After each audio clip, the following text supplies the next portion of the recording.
നമ്മുടെ ഒരു പിക്ചർ നമുക്ക് തന്നിട്ടുണ്ട്. കുറേ സ്ക്വയേഴ്സ് ആണ് ഷെയ്ഡ് ചെയ്ത് പറഞ്ഞിട്ടുണ്ട്. അങ്ങനെയാണെങ്കിൽ അതിനകത്ത് എത്ര സ്ക്വയറുകൾ, സ്മോൾ സ്ക്വയർ ഉണ്ട്, ലാർജ് സ്ക്വയർ ഉണ്ട്, ഇതൊക്കെയാണ് നമ്മുടെ ക്വസ്റ്റ്യൻ. അത് ഓരോന്നും AP-യിലാണെന്ന് നോക്കണം.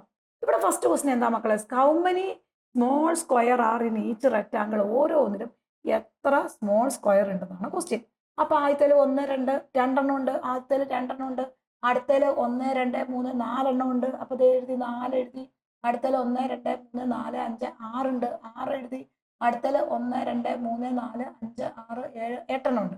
അപ്പൊ ഇവിടെ നമുക്ക് 8 ഉണ്ട്. നമുക്ക് എത്ര സ്ക്വയേഴ്സ് ആണ്? ആദ്യത്തേല് 2, രണ്ടാമത്തേല് 6, അടുത്തേല് 8, അങ്ങനെ അങ്ങ് തുടർന്ന് പോയേക്കുവാണ്. ഇനി നമ്മൾ എന്ത് നോക്കണം? ആദ്യത്തെ പോലെ തന്നെ ഇത് AP-യിലാണെന്ന് നോക്കണം. അപ്പൊ പേര് കൊടുത്തു, X1 കൊടുത്തു, S2 കൊടുത്തു, X3 കൊടുത്തു, X4 കൊടുത്തു, ഓരോന്നിനും പേര് കൊടുത്തു. ഇനി D എന്ന് പറഞ്ഞ ഏതാ മക്കളെ? S2 minus X1. ഇവിടെ S2 എന്ന് പറഞ്ഞ രണ്ടാമതിരിക്കുന്നത് അല്ലെ, 4 മൈനസ് X1 എന്ന് പറഞ്ഞ 2, 4 മൈനസ് 2, നമ്മുടെ ആൻസർ 2 കിട്ടി. ഇനി അടുത്ത് നോക്കുക, D നോക്കുക, X3 മൈനസ് S2 ആണ്. അപ്പൊ 6 minus 4 that is equal to 2. ഇവിടെ നോക്കുമ്പോൾ തന്നെ അറിയാം, ഈ D രണ്ട് കൂട്ടി നമ്മൾ എഴുതി പോയേക്കണം അല്ലേ. അപ്പൊ therefore D ഉണ്ട് ഇവിടെ. D എന്ന് പറഞ്ഞ 2 ആണ്. It is an AP. അത് AP-യിലാണെന്ന് നമുക്ക് മനസ്സിലാവും. ഇവിടെ നമ്മുടെ ക്വസ്റ്റ്യൻ എന്ന് പറഞ്ഞാൽ ഹൗ മെനി ലാർജ് സ്ക്വയർ ആണ്. ആദ്യത്തേല് ലാർജ് സ്ക്വയർ ഒന്നുമില്ല, അപ്പൊ 0 വരും. രണ്ടാമത്തേല് ഒരു ലാർജ് സ്ക്വയർ ഉള്ളൂ, അപ്പൊ 1 വരും. ഇനി മൂന്നാമത്തേല് ഇങ്ങനെ വരുന്നു, ഇങ്ങനെ വരുന്നു, 2 എണ്ണേ വരുന്നുള്ളൂ, 2 എണ്ണം വരും. ഇനി അടുത്തതിൽ ഏതെണ്ണം എത്ര വരും നോക്കി? 1 ഇവിടെ, 1 ഇവിടെ, പിന്നെ ഇത് മൊത്തത്തിൽ വരുന്ന ഒരു സ്ക്വയർ, അങ്ങനെ 3 സ്ക്വയർ വരും, എക്സെട്ര വരും. 0, 1, 2, 3 എക്സെട്ര വരും.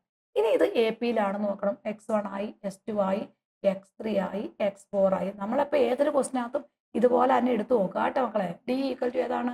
S2 മൈനസ് X1 ആണ്. അപ്പൊ 1 മൈനസ് 0 വരും, നമ്മുടെ ആൻസർ 1 വരും. ഇനി രണ്ടാമത്തെ D എന്ന് പറഞ്ഞ ഏത് വരും? S3 മൈനസ് S2 ആണ്. മൂന്നാമത്തേന്ന് രണ്ടാമത്തെ കുറയ്ക്കണം. ദാറ്റ് ഈസ് ഈക്വൽ ടു അവിടെ 2 മൈനസ് 1 വരും, 1 വരും.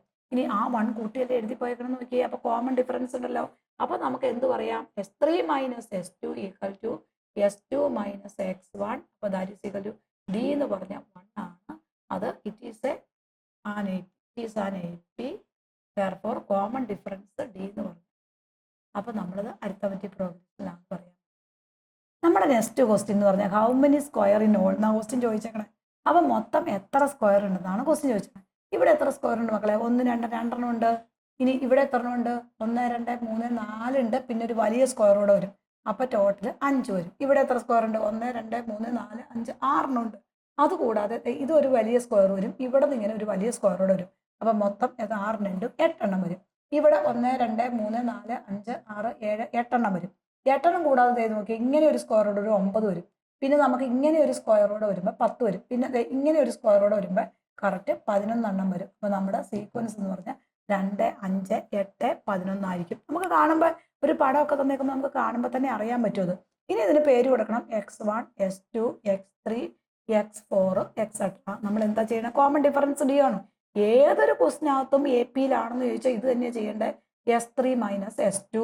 അപ്പൊ നമ്മൾ പിന്നെ എന്ത് കണ്ടുപിടിക്കണം? S3 മൈനസ് S2 എന്ന് പറയുമ്പോൾ 8 minus 5 that is equal to 3 വരും. ഇനി അടുത്ത D എന്ന് പറഞ്ഞാൽ that is equal to S2 minus X1. ഇത് ആദ്യം കാണാം, ഇത് രണ്ടാമത് കാണാം, ഏത് വേണമെങ്കിലും കാണാം കേട്ടോ, കുഴപ്പമില്ല. അപ്പൊ 5 minus 2 that is equal to 3 വരും. അപ്പൊ ഇവിടെ നോക്കിയാൽ രണ്ട് കോമൺ ഡിഫറൻസും ഈക്വൽ അല്ലേ. അപ്പൊ D equal to S2 minus X1 equal to S3 minus S2 ആണ്. അപ്പൊ therefore നമുക്ക് എന്നാ D ഈക്വൽ ടു നമുക്ക് എന്ത് കൊടുക്കാം? 3 ആണ്. therefore it is an AP. അതുകൊണ്ട് അത് AP-യിലാന്ന് പറയാൻ പറ്റും. അത് that is A common difference. D എന്ന് പറയുന്നത് 3 ആണ്.